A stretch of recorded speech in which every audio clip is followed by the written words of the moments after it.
Welcome to the Asking Why podcast. Sorry we've been off for a couple of weeks. We just took a little break and we had some stuff going on, so we're back. This is episode 147. I had people actually texting me last night, like, when are you going to do a new episode? I'm like, today. So we have Miss Terri Robertson with us today, and we're super excited about this. I know Terri from Terri Swim Academy. It's funny, as I've been getting ready to do this, people in my office have gone, I know her from this and that, and Lyle Bernard and Tracy Bernard and or Tracy Lear.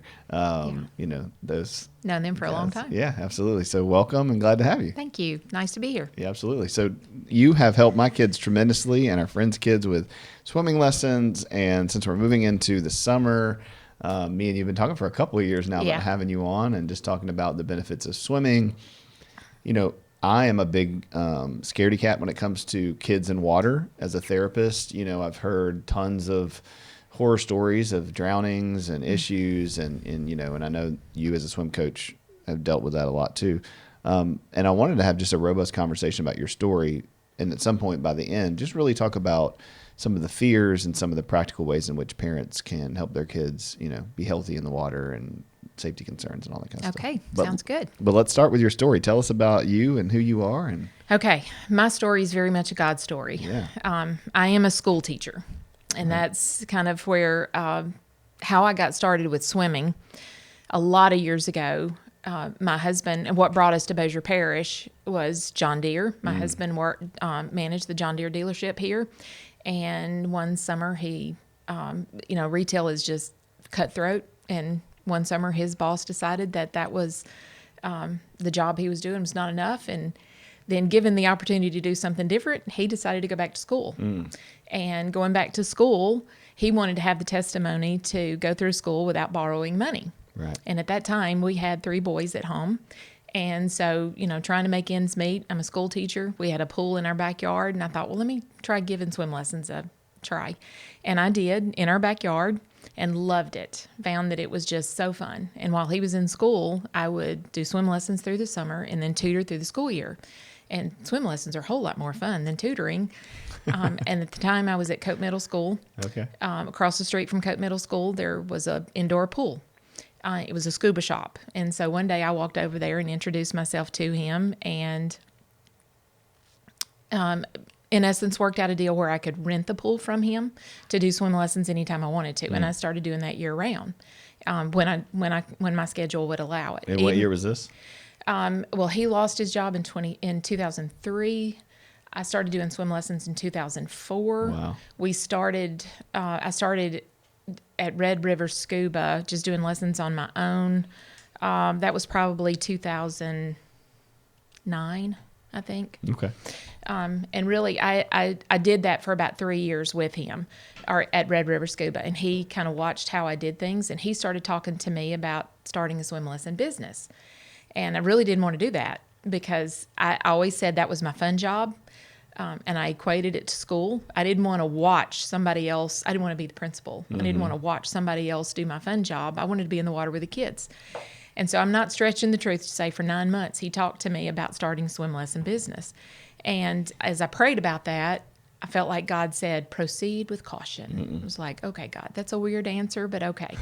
And we started that year in January, very small. By summer, I had about 13 instructors working for me. We taught about 180 kids to swim, and I saw God using me in different ways. And it was, I loved it. And so when school started, I was trying to figure out how I could retire and only do that and just loving it.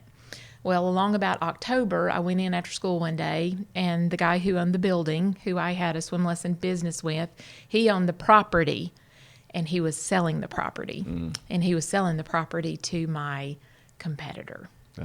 And so that ended hurtfully. It was hard, and I didn't understand.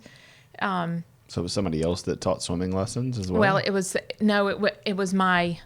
he sold it to the swim school. Oh, got it. Okay. Yeah.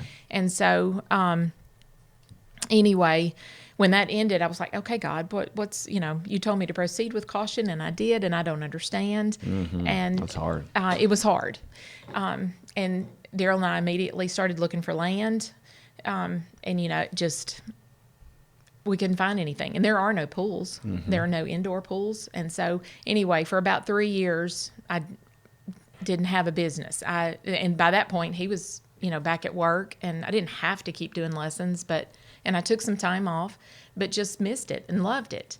And so went back to, in the summers, just doing swim lessons on my own again, just because I missed it. And all that time I had a friend who's a realtor who had been looking for something for me to be able to get back into it. And she called me in December one year. Well, let me back up. I forgot this part. The summer of 2015, I actually did lessons at what is now my pool. Okay. I, again, just kind of rented the pool and did lessons on my own. And one morning, I would get there and do my lessons before the pool opened. And I was there all by myself, sitting on the edge of the pool, waiting for my swim lesson kid to get there, and just enjoying the atmosphere. I mean, you've been there. You know how nice it is. I love it so much. It's a block off of North Market, but you don't hear that traffic. It's just pleasant and peaceful. Are so it's beautiful. Our little slice of heaven. Yep. But I was sitting there on the pool, just enjoying the atmosphere all by myself. And it was like, God, I would love to have a place like this. Mm-hmm. Never in my wildest imagination did I think that I could buy it. Didn't know who owned it. Didn't know anything about it. And just a prayer of my heart. God, I would love a place like this. And that season for the pool that year ended. They burned the pump up. They just weren't taking care of the property. And what was it at the time? it was North Shreveport Swim Club. Okay. And I mean, the pool's been there like 60 years. Yeah, It's all, when that neighborhood was built, there were 67, come to find out, 67 families that went together to build that pool. Huh. A lot of years, like a neighborhood like in the pool. 1950s. Yeah. Yeah. And so, anyway, this realtor friend of mine, Rebecca Stevens, said that it had gone on the market. That was in December of that year. So we went and This is 2015? Yes, sir. Okay. And we went and looked at it and asked some questions about it, and they immediately took it off the market because I think they realized that they weren't ready to sell it. And anyway, long story short, I wound up buying it. We signed papers on May the 4th. Wow. Miss Patsy Camp, they put in charge of selling the pool, and it took a lot to convince a lawyer that I could buy it from 67 families, some of whom were no longer with us over all those years. But Miss Patsy she had managed the pool a lot of years ago, and she got 57 of the 67 signatures. So when she found out that I wanted to keep it a pool, she became my advocate and wanted me to have the property. And so we signed papers that year, May the 4th. We opened on Memorial Day. It was crazy that we got it going, and because when we bought it, the electricity wasn't even on. Wow. So anyway. So you're coming up on 10 years. Number 10. Oh, yes, wow. this will be our 10th summer. And throughout all of it, I say my story is a God story because God provides. God provides. And through that year back at Red River, when I look back at that and think about that, God used that to stretch me. Oh, yeah. Because had that year not happened, I would have never bought that property. I would have never done that. So God used that to stretch me to realize that I wanted this, that I could do this, and then He provided. Yeah. And so, yes, this summer will be our 10th summer. We have since renovated the pool. It's a beautiful place, and I always call it my little slice of heaven. So, we feel like God. We don't own it. We are caretakers of that property because God's the one that owns it, and God provides. And what the latest thing I feel like that, and I didn't even tell you this about, that I feel like God's leading us to is with foster kids. Last year we were approached by a ministry that helps foster families and asked us to provide lessons. Well, I had a gap in the schedule that there was nobody signed up. And so I opened those to foster kids. And after we opened it up to foster kids to have those spots, and the ministry paid a very small portion of the lessons. And it was like, there was a guy at our church that went to my husband one Sunday after church, and he said, God woke me up at 4 this morning to tell me I needed to pay for swim lessons. and I'll tear up even thinking about it. And just the way God provided for that, that we opened it up, but he provided what we needed. Yeah. And so this year, we're kind of taking a different approach with it. And okay, God, we will try to be faithful too. And just, all right, you send us the foster kids, and I know you're going to provide for that. And so we've already had folks, started donating to help provide lessons for swim lesson kids.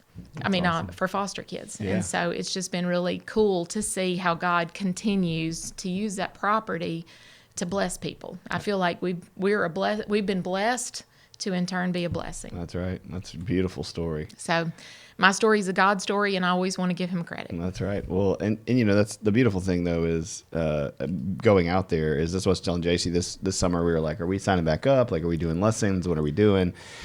And I was like, well, at a minimum, I just want to go out there, and even if we pay for it and use it 5 times, like, I love the property. It's so peaceful. It is a little slice of heaven. It's like Norton Art Gallery to me, where it's like, it's just the space is so calming. And I really believe, like, one, you play Christian music, there's worship being played. The way you guys keep it, it's taken really good care of, but the property itself is just beautiful. And yeah, it's just such a calm. Yeah. I tell her all the time, I'm like, I just like to go out there and hang out when I'm with the kids and we're swimming, and it's like, it's 25 minutes from our house, but yeah. And there's 10 other pools that I could go to, but something about, the environment is just, I appreciate amazing.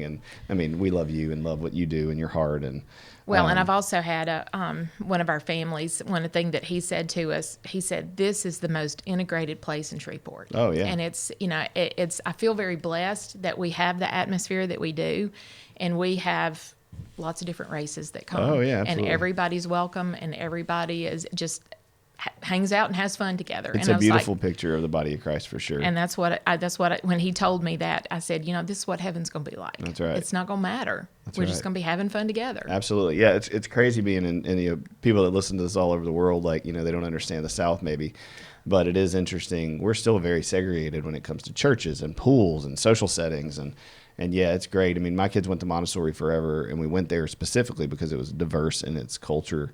And so, yeah, there's black, white, Hispanic, Asian, it's not the rich white person pool. It's not the all black community pool. It's not the whatever, and so it's like, we're all there for the same reason. Yeah, it's awesome. Let's just have fun.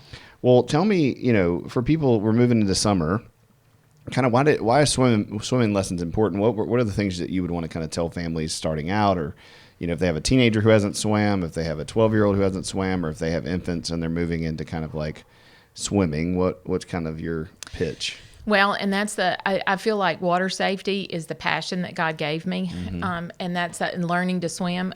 Living in Louisiana, there is water everywhere. Yeah. And somebody's jumping in a creek. It's just, water is fun. Yeah. And to have fun playing in the water, to me, there's just nothing better. Mm-hmm. But people, everybody, even if you don't love the water, everybody needs to learn how to swim. Mm-hmm. It's one of those things that because we live where we live and there's so much water around, the story of and I won't remember his name, the guy, the NFL player from Houghton that drowned. Mm-hmm. It's been almost 40 years ago, or a little over 40 years ago that happened.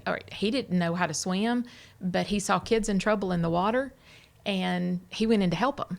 And so to me, that is a picture of why you learn how to swim. Mm-hmm. And why you learn water safety is because there's water.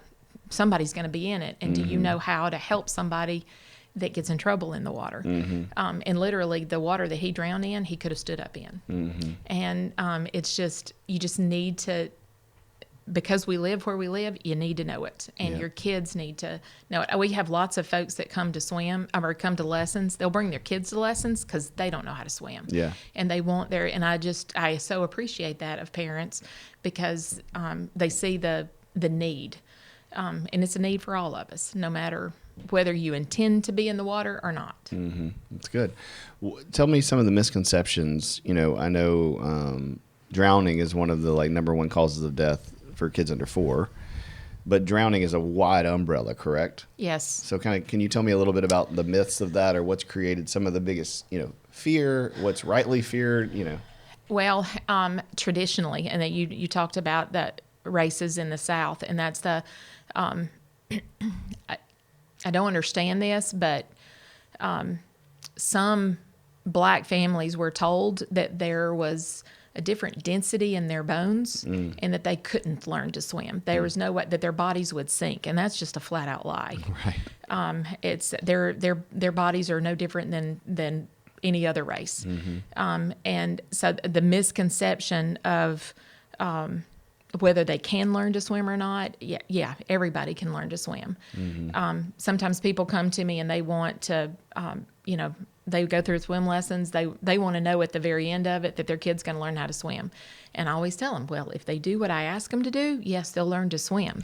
But there is sometimes people have to overcome fear to be able to learn to swim, because you have to relax. And the opposite, when you're fearful, you're the opposite of relaxed. And it's, so you do what I ask you to do, yes, you'll learn to swim. But there is sometimes things have happened in people's lives, and that water scared them somehow, and that, so it's a psychological thing too, that they have to overcome the fear of what happened to them to be able to learn to swim. And I think I've strayed here. No, that's great. No, I think, question? Well, you're talking about it. I mean, let's be explicit with it. I mean, that's kind of in black culture, they don't swim lots of times statistically, right? That's just the fact that lots of black people don't know how to swim. African Americans don't know how to swim.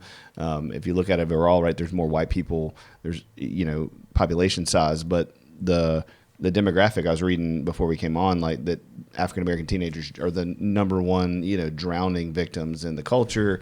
So it's a great point of thinking about, if people are listening to this, because we have tons of, of course, diverse people listening. It's like the fear of swimming is relaxing. Well, if you look back and you go, okay, well, in the South especially, but in American culture, African Americans have dealt with racism and systemic racism and stress. Like, black women carry way more cortisol than white women. So during pregnancy, they have a lot more problems. So we have to look at the root causes, right? This is Asking Why podcast. Like, why is it that predominantly African Americans have a harder time with swimming? And it's like, well, they have a history of drowning. There's also an idea of, epigenetic sin markers that have been passed down from slavery and being on boats, and, just stories being told about it being carried over to a different country. And I've heard that same thing. So we don't really know why it is, but at the core of it, fear is the problem. And their nervous system, right? Fear is a cortisol response. It's a nervous system response. And so when you've grown up as a kid or a teenager where all your family doesn't swim, or lots of them don't, and they have stories and they have fear that, is told to you, then of course you're not going to walk into that water calm and relaxed. But I have experienced that we have private parties too, and they'll book private parties and they stay in the shallow end, you know, and it's like they're. But as you were talking, I thought about the story of the kids that drowned in the Red River. Those 9 kids that drowned in the Red River. The one that got in trouble first didn't drown because somebody threw him a life jacket, and that's something that, as a school teacher, I always take a day. And, okay, my kids are not going to leave me without hearing a water safety lesson.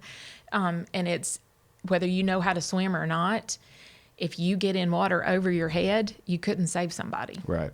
My 2-year-old grandson could drown me in water over my head, even though I swim very well. Right. And so to me, even when kids come to us for lessons, I try to talk to their parents about water safety. It's not just your kid learning how to swim. You need to understand water safety, in that if your kid gets in trouble in the water, how are you gonna help them? Right. And that's you go in to help somebody. If you can't put your feet on the bottom, they're going to pull you under. And so just the swimming aside, you need to understand water safety. And what the water's going to do to you. What's some of those points? What are some of the kind of top water safety? If somebody gets in trouble in the water, you don't go in after them. You reach with something. I mean, if you're at the river, there's very likely a stick around. Even a towel. A towel doesn't float, but if you're planning on being in the water, chances are you took a towel with you. You can toss a towel and pull them to where they could stand up. But it's very important that you never get in the water with them. when you're flying, that that oxygen mask says you take care of yourself first. Well, you've got to realize that you got to take care of yourself to be able to help them. And is the problem that someone who's in danger and panicked is so much stronger and so much more intense with?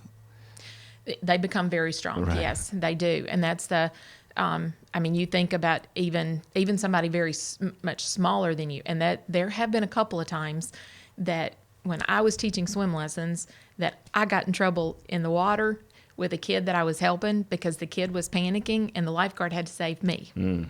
That's happened twice to me. And one time, I would say you're a pretty good swimmer. Well, yeah, and that the one time that it happened, I realized I had some habits as a swim instructor that I shouldn't have had, and it scared me so bad, and I was to the point I couldn't breathe, and even after I got out of the water, I couldn't get air into my lungs, and it just so I mean I've kind of experienced some things that panic, and you have to just talk to yourself, calm down, because panic sinks. Tightened muscles sink. Yep. Relaxed muscles will float. And anyway, again, I've kind of strayed here, but it's just you've got to.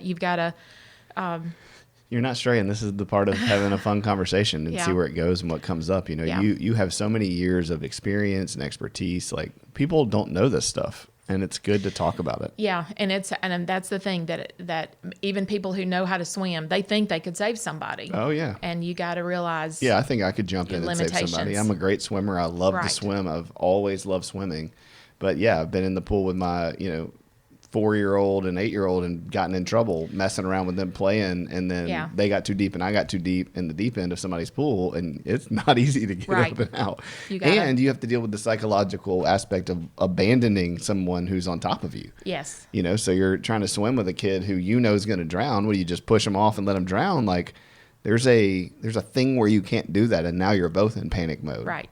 You know? Right. And I'm sure for you as an instructor, like, that's what was happening. Yeah. And that was that lifeguard that day. I looked up at him and I said, "Help me." And he loved to tell that story afterwards, that his first save was me. Nice.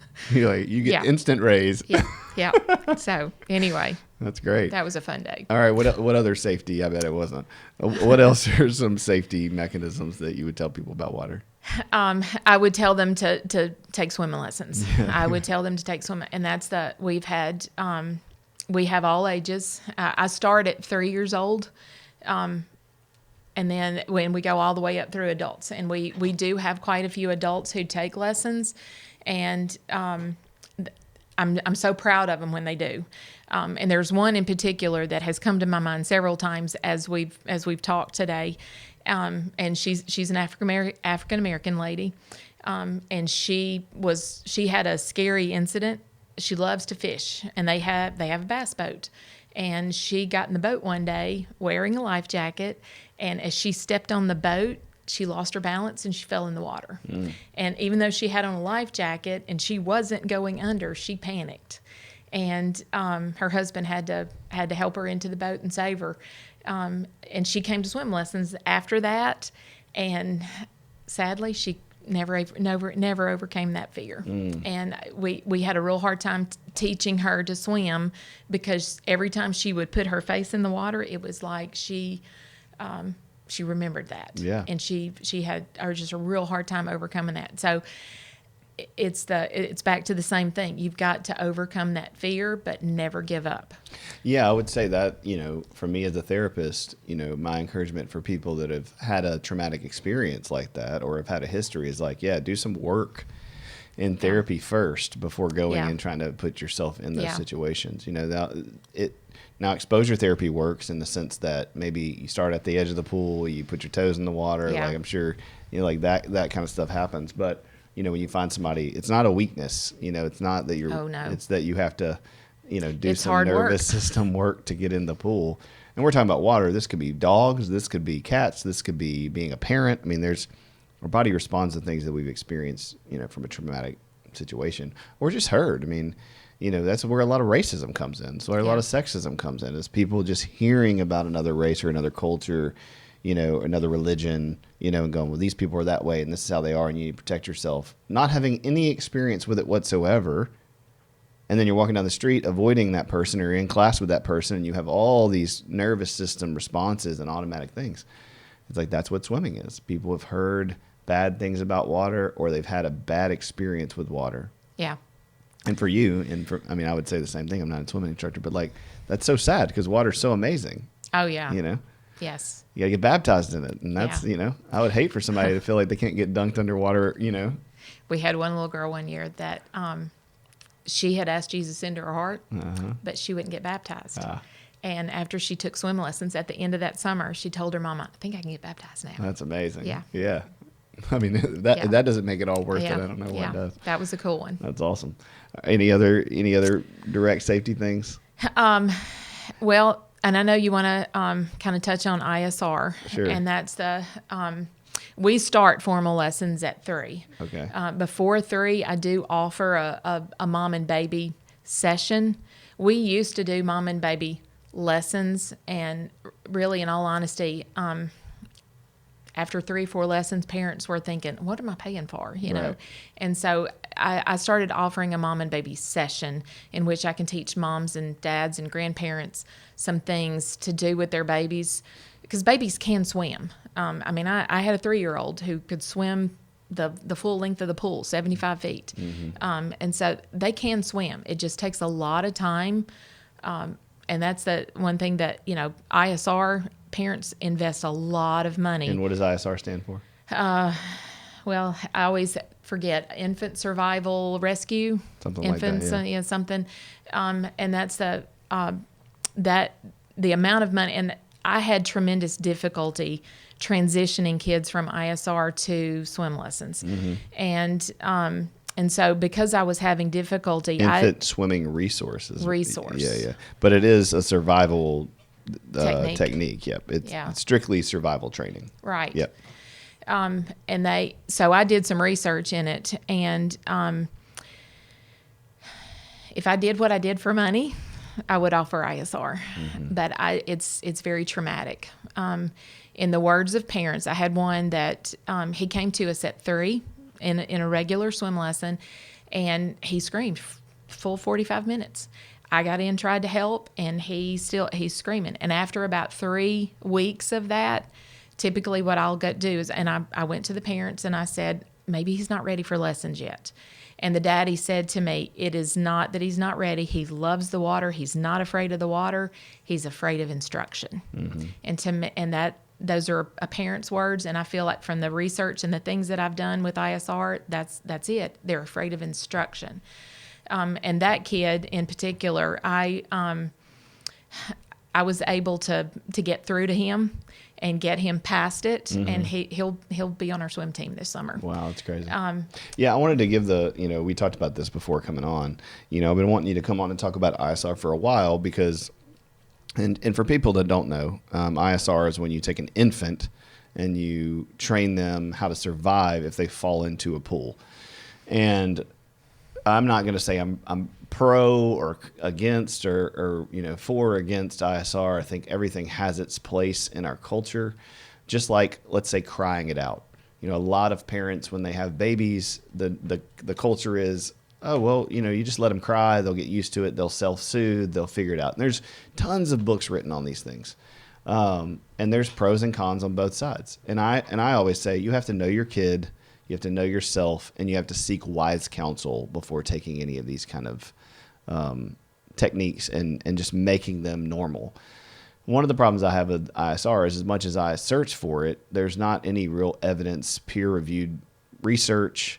And because it's infants, as a trauma therapist, I know what disassociation is. And so I know that as a veteran, I know that you can train a human being to disassociate and be really good at a task. But that doesn't always lead to them being a healthy person, or you might not see the consequences of that thing come up in the pool, but it comes up in other areas in their life. And it's been, ISR has been around since 1970. And the initial reason that it was created was out of this guy watching someone drown and then going, I'm never going to let this happen. Well, again, that's a fear motivation. And so that's why I wanted to talk to you a little bit about it in the sense that I think parents are terrified of not allowing their infant to get this ISR training because they've had a bad experience, they've heard of a bad experience, or like all of us, we would hate to have the parent guilt of our toddler drowning and us thinking we could have done something about it. And so this is not, for me, talking about it in order to get people to not go to ISR. If that's what you feel called to do and that's what's healthy for you, do it. But I do want people who hear ISR as being a must to just have all the information so they can make an educated decision. Because I have a lot of clients in my office going, well, I guess I need to start the ISR thing because all my friends are doing it. And, if we're at a beach or if we're at the pool and my kid falls in, like, I want them to be able to save themselves. And it's like, okay, well, the research shows that since ISR has been created, the number of drowning children hasn't reduced. And so anyway. Well, and I would agree. And there are families that it is a great thing for. I can speak of my experience with kids that have come to me. There was a 7-year-old that came to us to swim, and he could swim. The boy could swim, but he could only swim as far as he could hold his breath, and he knew how far he could go to be able to get back to the side, and he refused to let us teach him how to breathe. It was a traumatic experience every week when he came because he only wanted to do what he could do, and he wouldn't allow us to teach him. And to me, that goes along with being terrified of instruction. Yeah. And so that's to me, that's the difficulty that ISR kind of brings when it comes then the learning to swim, transitioning to real swim lessons. Right. We've had other kids that they start it so young, and then you think 6 about months, it. Right? Yeah, you think about, and they'll do it for I think a session usually runs for 6 weeks. And the way they do it, the way they structure it, it's 5 days a week for a 10-minute class. You come for 10 minutes, 5 days a week for 6 weeks. And they'll do that at 6 months old. And then. So in psychology, we call that stress inoculation. Okay. So you put somebody under a stressful situation and eventually they get used to it. Right. And so they can handle it. Yes. The question is the pro of putting children in a stress inoculation situation worth all the cons that are potential? I'm not saying that every kid that gets ISR is traumatized. Right. But I'm saying we don't have any research or evidence of who is and who isn't. And for me and for you who see kids later after swimming lesson, there is evidence that it causes lots of major complications in some. Yes. But the other point that I was going to make is that you go a year later, and a year of an infant's life is a high percentage of their life. And did they retain that? Right. From after 8 months. I've had so many of them that have come to us and they had ISR 8 months ago, and their parents still expect them to remember that, and they don't. Well, that was one of my notes was that it reads like also a false sense of security. Yes. That sure, you can train a toddler to do that, just like you can train a puppy to do that, just like I can teach somebody in jiu-jitsu to do that, something, or a cop to pull his weapon. But like, how many times do you need to do that to have that repetition? And is it beneficial? I know somebody was in Delta Force, a military guy, and they train to be able to feel the weight of their AR-15 or their weapon, whatever they're using, to where when the last round in the clip is clipped, they feel the difference. They can drop it, reload, and keep shooting in a firefight. Why? Because their life is on the line. Right. But those same guys aren't always good at sitting down with their kids and having an emotional discussion. Yeah. Right? Like, these things are trainable. Humans are incredible that you can stress them out, put them under pressure, and they can do things to keep themselves alive. But that doesn't always mean that that's good for us emotionally. Right. If it's necessary in a culture, absolutely. Right? If we were living in a place where the death toll of children is super, super high, then maybe we would need to be training all of our kids to fight and to do these things. But my concern is the lack of awareness, or at least conversation about the consequences of it, so that parents go, oh no, I've had moms who have come in and said, yeah, I did ISR, or I did sleep training, or I spanked my kid, and then I leave and I'm sick to my stomach and I don't want to do it. I feel like God's calling me not to do it. But if I don't, then what might happen to them? Right. If I don't beat them into a pulp, discipline them in this way, then they won't listen and they're going to be a bad kid. If I don't sleep train them and let them cry it out, then I'm going to be tired and then I can't go to work and be productive. If I don't put them in ISR, then, if they drown, that's going to be on me. And that's one thing that I do talk to a lot of families that they have pools at their house. And so, I'll talk about a lot, just water safety in general. If you've got a pool in your backyard, on your back door that goes out into the back, you need to have a lock that's a deadbolt way up high that they can't reach. Yep. And that, those locks that you, in the hotel rooms that kind of lap over the door, you can buy those. You need to have, and we had a pool in our backyard, and my boys were young. And we loved having a pool in our backyard and loved having people over and enjoy.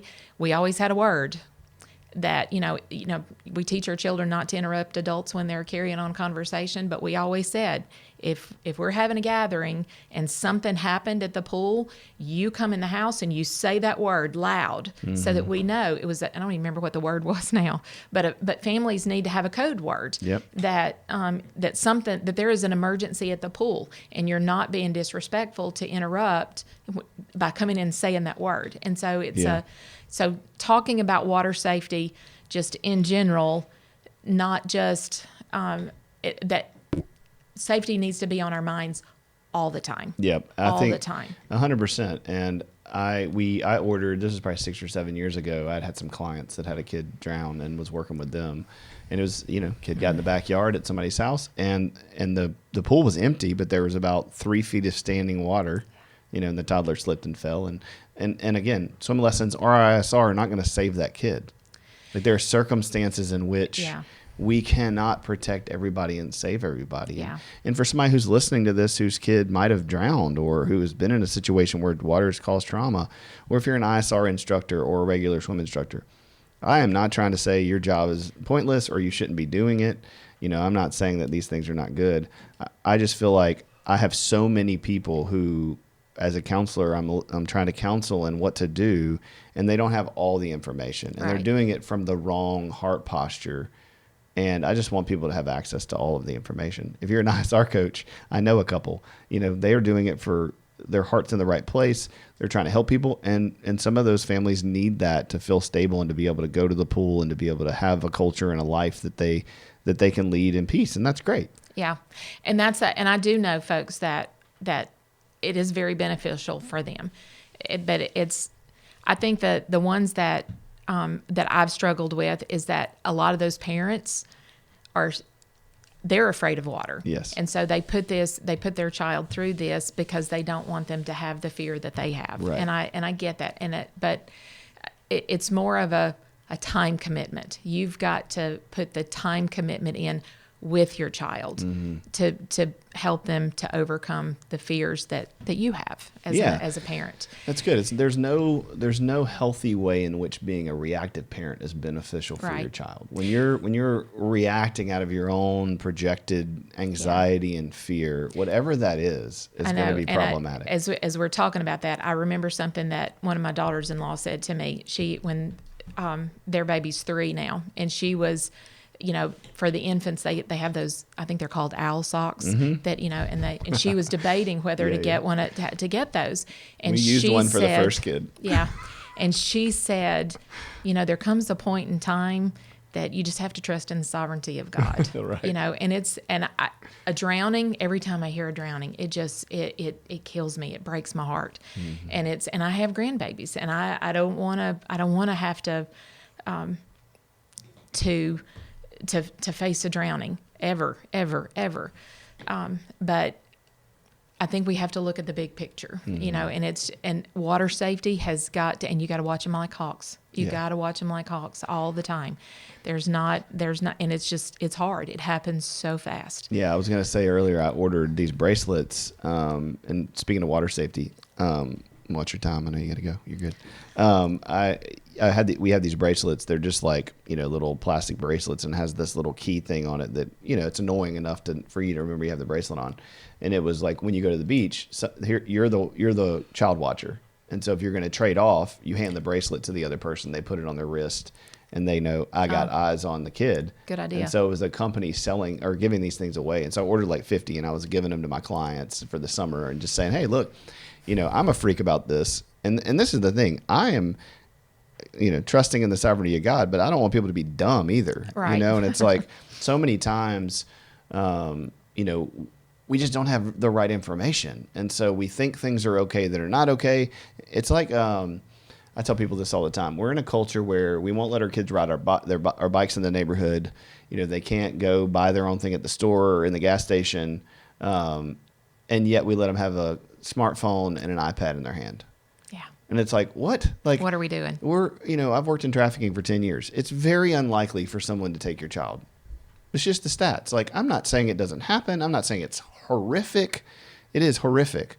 But if you live your life in fear over something that's less than 0.7% of children, yeah, and yet I'm telling you that 97% of your kids are going to see graphic violence and pornography on an iPad, but 87% of parents let their kids have it without rules, what are we doing? Right. So it's the same thing with swimming that I'm trying to kind of present here is kids drown. It's horrific. It's terrible.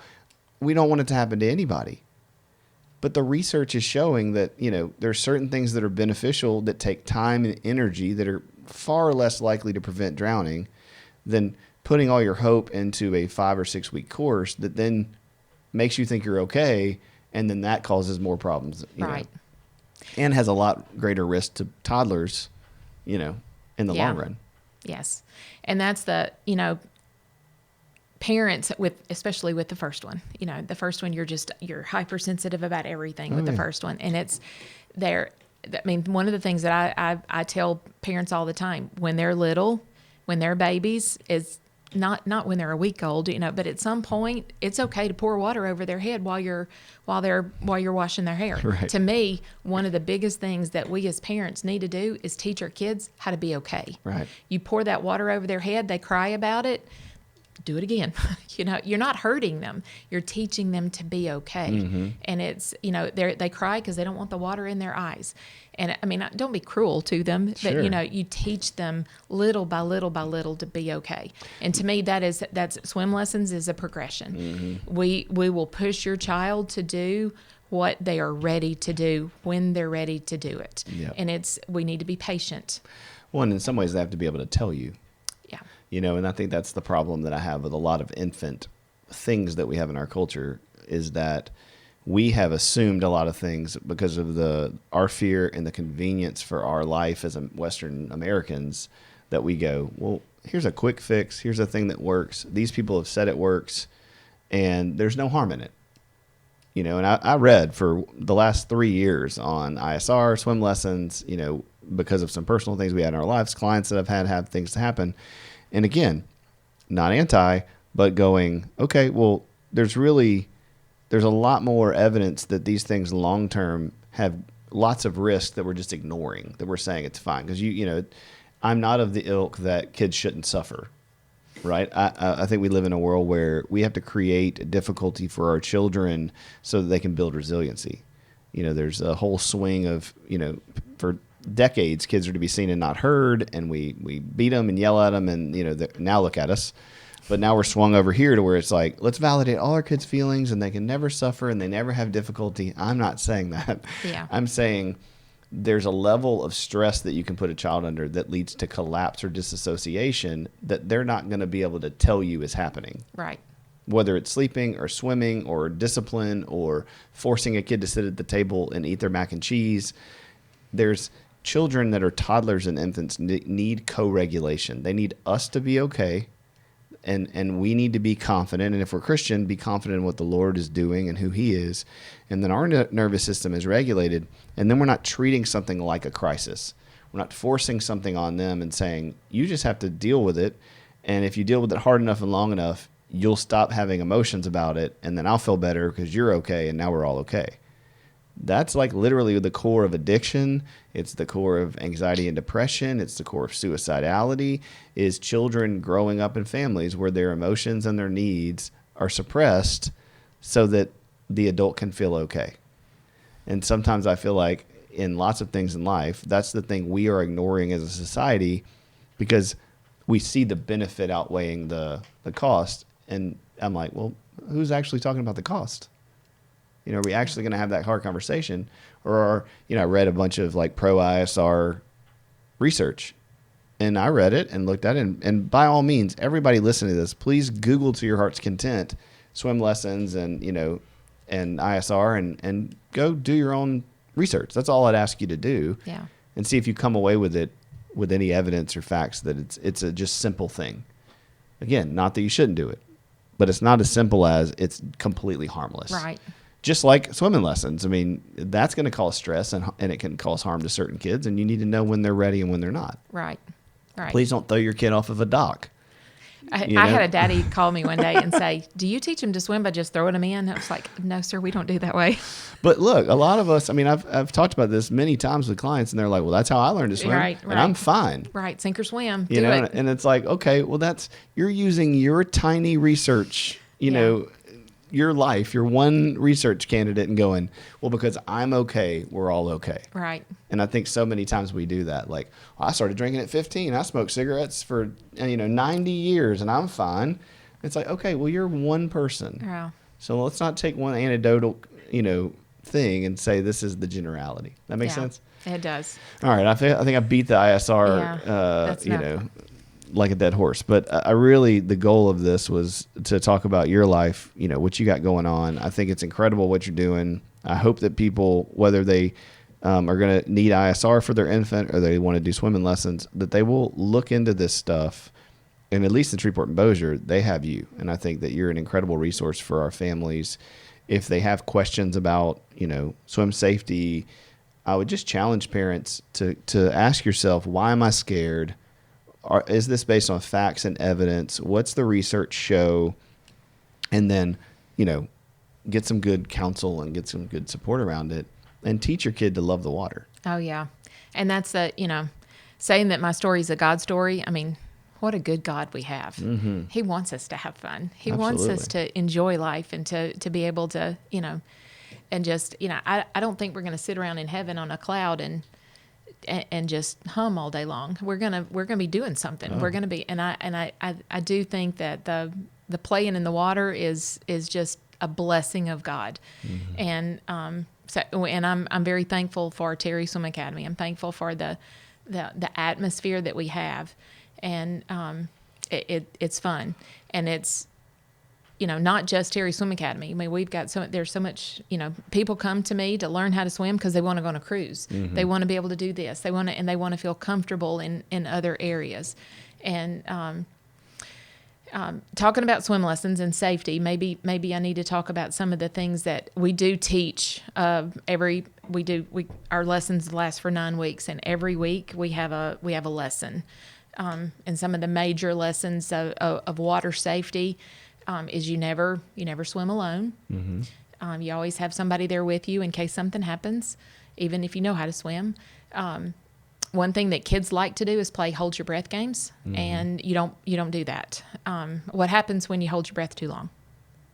Well, you pass out. Mm-hmm. And if you're under the water and you pass out, your body's gonna breathe in. You're an immediate drowner. And so play and hold your breath. I can remember doing it as a kid. Sure. Who can stay under the longest? But that's a bad thing. So don't hold your breath too long. Swim team kids will do it too. One of my swim instructors, she grew up on swim team, and coaches will train them to hold your breath longer, hold it. And she almost passed out underwater one day. She said as she was coming up, everything just kind of went black. Mm-hmm. But thankfully she came up. But that's a bad one. Other things is you should never get in the water with anything in your mouth. No gum, no candy or anything, because when you come up, you're going to go, and if there's some in your mouth, it's a choking hazard. Mm-hmm. For kids, to train kids that you don't get in the water until an adult says that it's okay. We talk to our kids about, if moms and dads get distracted sometimes, and it's not just to say, Mom, I'm going to get in the water and take off. You must have parents put permission, and your parents have to have their eyes on you before you're in the water. It's not just that you're ready to get in the water. Your parents are ready for you to get in the water too. So you got to have permission to get in the water. Yeah. If somebody gets in the water, we talked about this one already, but we do teach them that you don't get in the water with them. You reach with something, you throw them something that floats. You teach them how to help somebody who's in trouble in the water. And then on our last week, we always say everybody needs to learn how to swim. Doesn't matter how old you are, you need to learn how to swim because, and I always encourage, and I'm so proud of adults who come to do swim lessons, because adults, you're going to overcome some fears and learn to just swim. But then they feel so good. They feel so accomplished when they do learn how to swim. Well, my best friend, he would sink like a rock, and we've all been getting our kids at your academy for the last 4 or 5 years now, and he can doggy paddle, and he's learned how to do some things, and so it's great. Yeah. I'll link Terri Swimming Academy stuff in here. I'll link, for those listening, I'll link, some pro ISR, why it's beneficial, when it's beneficial. And then I'm going to link, some, why progressive swimming lessons is also helpful. And, people make their own decisions about this. I think it's just a really important discussion in our community, but also just in the world for people going into the summer, having toddlers and babies trying to learn how to swim. It is a dangerous thing. Water is very, very dangerous, and we've got to be smart and efficient, but we don't need to live our life in fear and do everything out of fear. And so if you're going to go do swimming lessons, if you're going to go do ISR, and you're doing it from a place of like, no, I feel good about this, I feel confident about this, I've done my research, and this is the choice I'm choosing to make, absolutely great. Go do that, and that might be exactly what your family needs. But if you've done the research and you've looked at it and you go, hey, look, I'm not at a place where I feel like this is necessary right now, I feel safe in these, go that way. Just don't do it out of fear and out of a sense of obligation because your friends are doing it or not doing it. That would be my challenge for people, because 9 times out of 10, that's what I'm hearing from clients is, I don't know, but I'm just going to do what people are doing around me. Yeah. And then, that's not always a great way to live our life. Right. Cool. Well, thank you so much for coming on. I know thank you. You got to wrap your time up, but you're an awesome person. I love what the Lord is doing in you. And I just thank you for all the work you've done with my kids and our friends' kids who are like our kids. I love watching your ministry at work, in the pool, around the pool, in our community. And so just as an encouragement for you, the Holy Spirit is using you. God is using you for people's salvation, for people's hearts, for families, amazing opportunities for them to be together and be spending quality time and laughing and playing. And so that is a kingdom thing. And so, Scripture says, seek first the kingdom, and He'll add all the rest of these things. Yeah. And so I'm just thankful that I get to be part of it. Well, I mean, it's just, it's so much bigger than me. I'm just thankful that I get to do this. Well, we're all thankful for you and proud of you, and just appreciate you so much. Appreciate that. Okay. Thank y'all for listening. God bless and have a good week.